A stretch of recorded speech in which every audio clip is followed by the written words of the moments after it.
말도 안 되는 일이 벌어졌습니다. 3년 동안 함께 아이를 기다리던 남편이 제가 임신했다는 소식을 듣고 저를 버렸어요. 저와 뱃속 아이에게 책임지지 않겠다며 다른 여자와 해외로 도망쳤습니다. 이런 배신이 현실에서 일어날 수 있을까요? 그것도 우리가 그토록 기다리던 아이를 제가 가졌다는 순간에 말이죠. 저의 이야기를 들어보세요. 저는 김미래입니다. 올해 32, 평범한 직장인이었습니다. 3년 전 회사 동료였던 정현우와 결혼했어요. 우리는 신혼 초부터 아이를 갖고 싶어 했지만 쉽게 임신이 되지 않았습니다. 병원을 전전하며 검사도 받고 치료도 받았지만 결과는 늘 실망스러웠죠.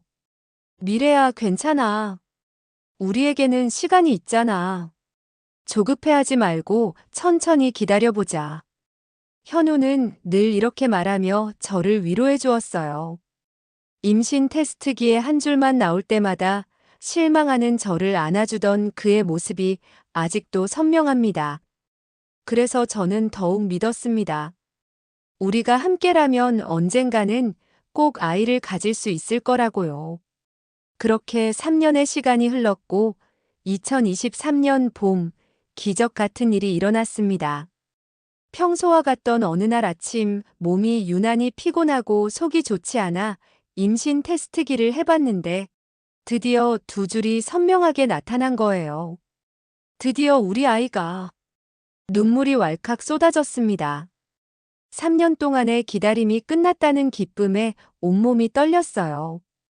현우에게 이 소식을 어떻게 전할지 고민하다가 특별한 저녁 식사를 준비하기로 했습니다. 그의 좋아하는 요리를 모두 차려놓고 테이블 한가운데 작은 선물 상자를 놓았어요. 그 안에는 임신 테스트기와 아기 양말 한 켤레가 들어있었죠. 오늘 무슨 날이야? 생일도 아닌데 이렇게 차려놨네. 퇴근하고 들어온 현우는 놀란 표정으로 물었어요. 저는 말없이 미소만 지으며 선물 상자를 가리켰습니다. 현우가 상자를 열고 안의 내용물을 본 순간 그의 표정이 굳어지는 것을 느꼈어요. 이게 임신한 거야? 응, 드디어 우리 아기가 생겼어. 우리가 그렇게 기다렸던. 제 말이 채 끝나기도 전에 현우의 표정이 완전히 변해버렸습니다. 기뻐할 거라 생각했던 것과 달리 그의 얼굴에는 당혹감과 불안함이 가득했어요. 그래, 축하해. 내가 오늘 좀 피곤해서 먼저 씻고 쉴게. 그 말을 남기고 현우는 방으로 들어가 버렸습니다. 저는 그 자리에 얼어붙은 채로 서 있었어요. 이게 우리가 3년 동안 기다려온 순간에 대한 반응이라고. 뭔가 잘못됐다는 생각이 스쳤지만 그날은 그저 현우가 피곤해서 그런 거라고 스스로를 위로했습니다. 하지만 그날 이후로 모든 것이 변하기 시작했습니다. 임신 소식을 전한 그날 이후 현우의 행동이 급격히 달라졌습니다. 갑자기 야근이 많아졌고 주말에도 급한 프로젝트를 핑계로 집에 잘 들어오지 않았어요. 전화를 해도 잘 받지 않았고 문자도 답장이 늦게 왔습니다. 처음에는 남자들은 아내 임신에 적응하는 시간이 필요하다고 인터넷에서 읽은 글을 떠올리며 이해하려 했어요. 하지만 날이 갈수록 현우의 귀가 시간은 더 늦어졌고 어느 날부터는 아예 외박을 하기 시작했습니다. 여보, 요즘 왜 이렇게 늦게 들어와? 나 혼자 있으니까 불안해. 미안해. 회사 일이 정말 바빠서. 이번 프로젝트만 끝나면 좀 나아질 거야. 항상 같은 대답뿐이었습니다. 하지만 현우의 눈빛에서 거짓말하는 사람 특유의 불안함을 느낄 수 있었어요. 게다가 집에 있을 때도 항상 휴대폰을 손에서 놓지 않았고 문자가 오면 화장실에 가서 확인했죠. 임신 8주 차였던 어느 날 밤 현우가 샤워하는 동안 저는 용기를 내어 그의 휴대폰을 확인해 보기로 했습니다. 집에 현우가 있는 시간이 점점 줄어들었고, 오늘도 그는 내일 일찍 출장 가야 한다며 일찍 자려고 했거든요. 떨리는 손으로 휴대폰을 집어들었습니다. 비밀번호를 누르자 화면이 밝아졌어요. 사진 갤러리부터 확인했습니다. 그리고 몇 달 전부터 찍힌 사진들 사이에서 저는 충격적인 것을 발견했어요. 낯선 여성과 함께 찍은 사진들이었습니다. 식당에서, 공원에서, 심지어 호텔로 보이는 곳에서도 그들은 다정하게 팔짱을 끼고 찍은 셀카들을 찍고 있었어요. 여자는 제가 모르는 사람이었는데 매우 젊고 예뻤습니다. 더 충격적인 것은 그 사진들이 제가 임신하기 훨씬 전부터 시작되었다는 점이었어요. 현우는 이미 오래전부터 이중 생활을 하고 있었던 겁니다. 카카오톡도 확인해 보니 지은이라는 이름으로 저장된 번호와의 대화가 수십 개 있었어요. 오빠, 오늘도 만날 수 있지? 너무 보고 싶어. 나도 보고 싶어. 오늘은 조금 늦게 나갈 수 있을 것 같아. 집사람이 자꾸 의심해. 문자들을 읽는 동안 온몸이 떨렸습니다. 더 충격적인 내용도 있었어요. 미래가 임신했대. 어떡하지? 오빠, 정말 큰일이다. 이제 어떡해? 걱정 마. 내가 다 계획이 있어. 조금만 참아. 곧 우리만의 시간이 올 거야. 샤워실에서 물소리가 멈추는 소리가 들려 급하게 휴대폰을 제자리에 놓았습니다. 심장이 터질 것 같았어요. 머릿속이 하얘지고 온몸에 힘이 빠졌습니다.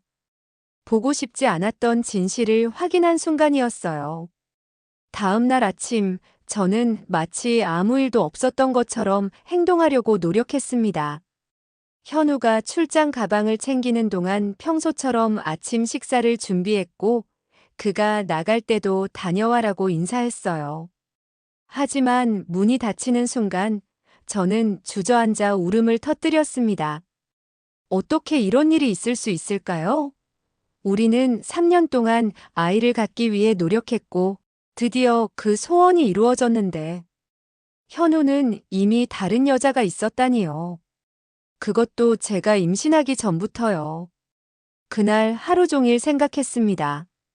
현우를 추궁할지 아니면 조용히 증거를 더 모을지.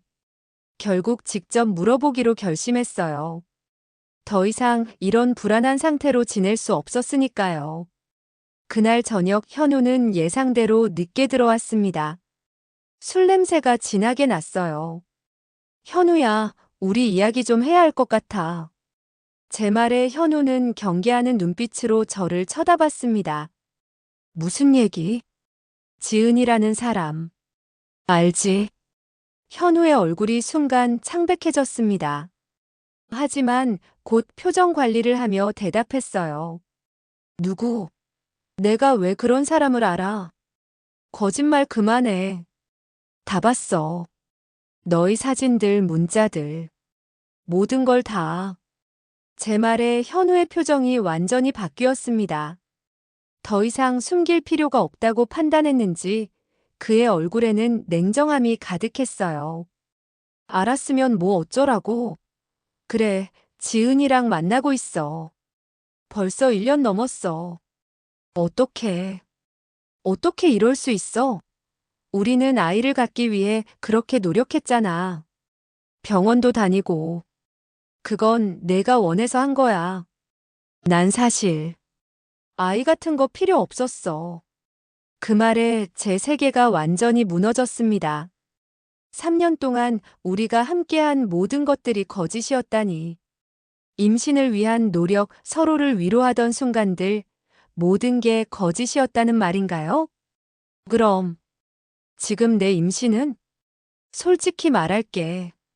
난 너랑 아이에게 책임질 생각 없어. 지은이랑 새 출발하려고 해. 그 말을 듣는 순간 온몸에서 힘이 빠졌습니다. 마치 누군가가 제 심장을 손으로 꽉 쥐어짜는 것 같은 고통이 밀려왔어요. 어떻게 이럴 수 있어? 그럼 지금까지 우리는 미안해 미래야. 난 더 이상 이렇게 살 수 없어. 떠날 거야. 그날 밤 현우는 짐을 싸서 집을 나갔습니다. 제가 울며 매달려도 뱃속 아이를 생각해달라고 호소해도 그의 마음은 변하지 않았어요. 차갑게 문을 닫고 떠나는 그의 뒷모습을 보며 저는 바닥에 주저앉아 울었습니다. 현우가 떠난 후 저는 하루하루를 겨우 버텼습니다. 회사에도 가야 했고 임신 초기 증상으로 몸도 힘들었지만 그래도 뱃속 아이만 생각하며 이겨내려 했어요. 친정 부모님께는 사실을 말씀드리지 못했습니다. 딸의 실패한 결혼 생활을 알게 되면 얼마나 마음 아파하실지 두려웠거든요. 그래서 현우가 출장을 갔다는 거짓말을 했어요. 그렇게 2주가 지났을 때 현우의 회사 동료로부터 전화가 왔습니다. 미래 씨, 혹시 현우 연락 받았어요? 회사에 사직서만 내고 연락이 안 돼서요. 현우가 회사까지 그만두었다는 사실에 놀랐지만 더 충격적인 소식은 그 다음이었습니다. 어제 인사팀에서 현우 씨가 퇴직금 계좌를 해외로 송금해달라고 요청했대요. 태국인가 어딘가로. 그 말을 듣는 순간 모든 것이 명확해졌습니다. 현우는 그 여자와 함께 해외로 도망친 것이었어요. 저와 아이를 버리고 모든 것을 정리해서 떠난 겁니다. 그날 저녁 극도의 스트레스와 충격 속에서 갑자기 배에 심한 통증이 찾아왔습니다. 화장실에 가보니 출혈이 있었어요. 패닉 상태로 119에 전화했고 곧바로 응급실로 실려갔습니다. 죄송합니다, 김미래 씨. 유산이 됐습니다. 의사의 말을 듣는 순간 온 세상이 무너지는 것 같았습니다. 우리가 그토록 기다렸던 아이 3년 동안 소원해왔던 그 작은 생명이 이렇게 떠나버렸다니. 모든 것이 제 탓인 것 같아 자책감에 시달렸어요. 병원 침대에 누워 천장만 바라보며 며칠을 보냈습니다. 아무것도 먹지 못했고 아무도 만나고 싶지 않았어요. 결국 친정 부모님께 모든 사실을 알릴 수밖에 없었고 어머니는 저를 붙잡고 함께 울었습니다. 미래야, 이런 일이 있었는데 왜 엄마한테 말하지 않았니? 혼자 얼마나 힘들었겠니? 어머니의 말에 더욱 서러움이 북받쳐 올랐습니다. 모든 것을 혼자 견디려 했던 제 모습이 너무 서글펐어요. 하지만 이제는 더 이상 혼자가 아니었습니다. 부모님이 계셨고 몇몇 진실된 친구들도 제 곁을 지켜주었어요.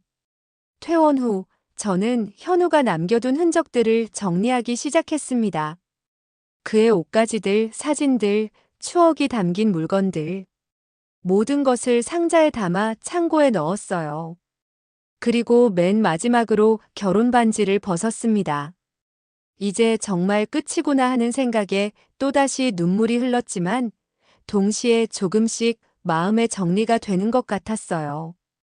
유산 후 한 달이 지났을 때 저는 변호사를 만나기로 결심했습니다.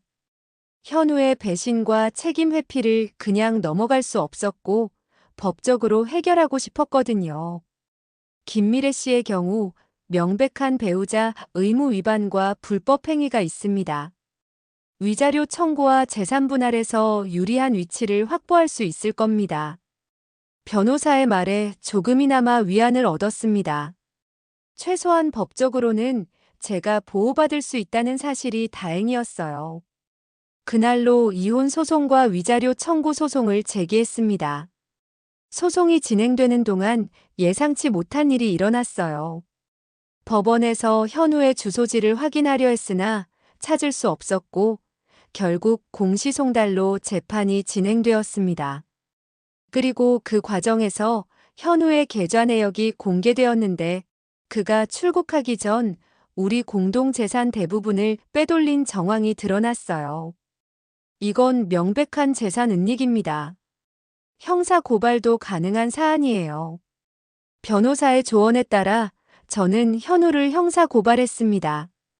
비록 그가 해외에 있어 당장 처벌하긴 어렵지만 언젠가 한국에 돌아온다면 법의 심판을 받게 될 것이라는 사실이 조금이나마 위안이 되었어요. 이혼 소송은 제가 일방적으로 승소했습니다. 법원은 현우의 명백한 혼인 의무 위반과 재산 은닉을 인정했고 위자료 5천만 원과 공동재산의 70%를 제게 분배하라는 판결을 내렸어요. 하지만 문제는 현우가 이미 해외로 도주한 상태라 당장 이 판결을 집행하기 어렵다는 점이었습니다. 그래도 한 가지 희망적인 소식이 있었어요. 현우가 송금한 태국 계좌를 추적하는 과정에서 국제사법공조를 통해 그의 현재 위치를 대략적으로 파악할 수 있었습니다. 태국 방콕의 한 콘도에서 지은이라는 여성과 함께 거주하고 있다는 사실을 알게 된 것이죠. 국제형사사법공조를 통해 한국으로 송환을 요청할 수 있습니다만 시간이 좀 걸릴 수 있어요. 변호사의 말에 고개를 끄덕였습니다. 시간이 걸리더라도 현우가 저지른 일에 대한 책임을 물을 수 있다면 기다릴 가치가 있었어요. 이혼 소송이 끝나고 6개월이 지났을 무렵 뜻밖의 연락이 왔습니다. 태국에서 영사관으로부터 온 전화였어요. 김미래 씨, 정현우 씨가 태국 경찰에 체포되었습니다.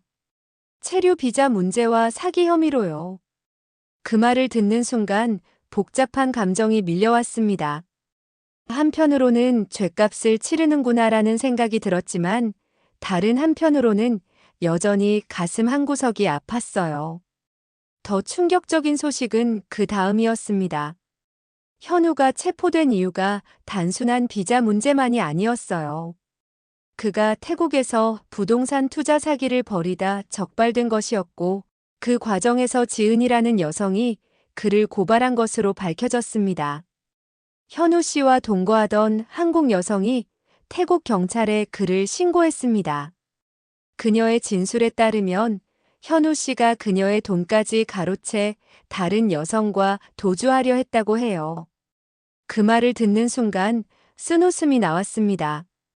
결국 현우는 지은에게도 같은 짓을 한 것이었군요. 배신은 그의 본성이었던 모양입니다. 2개월 후 현우는 한국으로 강제 송환되었습니다. 국내에서는 재산 은닉과 사기 혐의로 구속 기소되었고 제가 걸어둔 위자료 청구와 재산 분할 판결도 집행되기 시작했어요.